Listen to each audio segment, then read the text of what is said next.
All right, Patrick, let's kick it off straight out of the gate. I know that we want to talk about, and we will talk about, some of the recent reports that have been issued about how Canada's housing bubble could collapse, housing prices another 40%. And we will definitely dig into that in just a minute. But I think we got to get sort of anchored with some of the macroeconomic updates that are happening right now. There has been some provincial real GDP growth forecasts recently issued by all the different provinces. And now we're starting to see provinces behave differently. And I think we got to remember, Patrick, for the last, 2-3 years, like throughout COVID, essentially all of the provinces and the entire market was all going in the same direction. It all went down for some time, and then it all went crazy up for some time. But now we're back to business as usual. We're back to seeing the different provinces doing different things, being impacted by different policies, as well as, and then we can go one layer deeper. We won't today, but we could go one layer deeper where we actually get into each region because they behave very differently. And we've been showing people that when they attend our DI Vault preview. DI stands for Deal Intelligence. If you go to di-vault.com, you can get registered for that event. We actually show people how it really differs even at the regional level. But for today's topic, let's talk about the different provinces and kind of get into this macroeconomic update.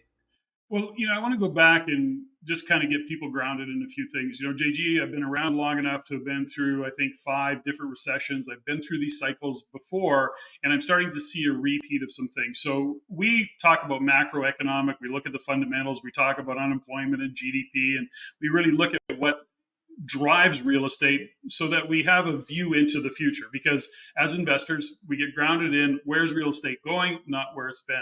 The challenges we face in these economic times, especially with what's going on in a global macro picture, and there is a lot of, I'm going to call it rhetoric, I'm going to call it YouTube and Twitter experts, and the sky is falling, things are crashing, and I mean everybody's focused on interest rates and immigration, and it's all really dark. This causes it. This causes it. This causes it. Information overload. Now, I'm not saying that there isn't some concerns, because there is.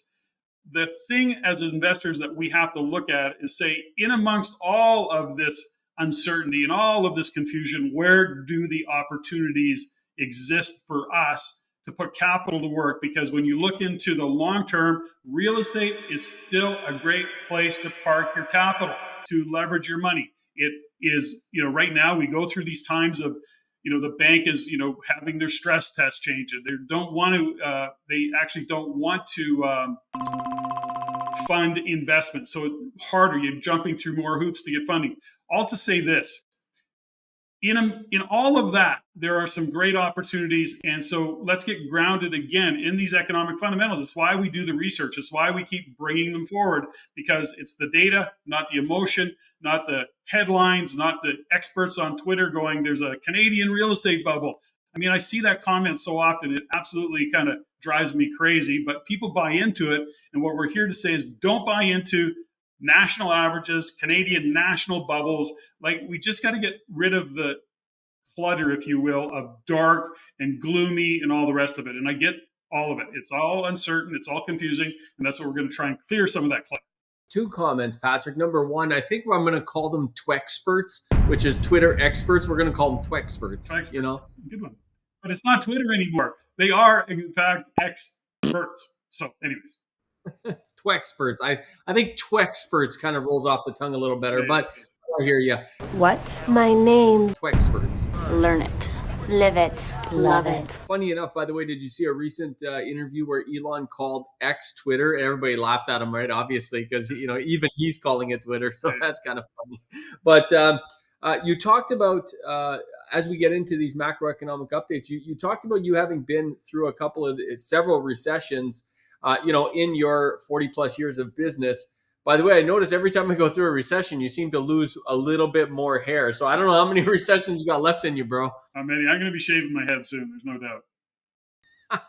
So as we put up on the screen here, folks, you can see the GDP growth forecast for the provinces here, and it's kind of fascinating what's happening. And these are forecasts.